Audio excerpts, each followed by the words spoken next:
శివుణ్ణి రుద్రుణ్ణి చేస్తుంది, రుద్రుణ్ణి శివుణ్ణి చేస్తుంది. ఎందుకు అంటే లోకం కోసం. దారి తప్పిన వాళ్ళని దారిలో పెడుతుంది. కుటుంబంలో తల్లి ఎలా ప్రవర్తిస్తుందో పార్వతీదేవి అలాగే ప్రవర్తిస్తుంది. అందుకే ఆమె శివుణ్ణి రుద్రుణ్ణి చెయ్యాలి. లేకపోతే ఈ దక్షుడు ఇటువంటి యాగం చేయడం, దానికి అందరూ వెడుతుండడం, ఇటువంటివి జరిగితే లేనిపోని పాపాలు జరుగుతాయి. అందుకే లోకాన్ని దారిలో పెట్టడం కోసం అని చెప్పి ఆవిడ యాగానికి వెళ్ళింది.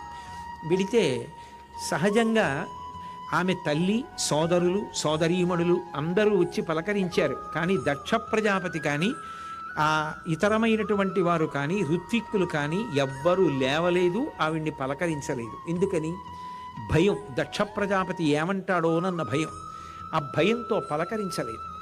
ఆమె చూసింది, పలకరిస్తాడేమోనని ప్రయత్నించింది. దక్ష ప్రజాపతి మాట్లాడలేదు.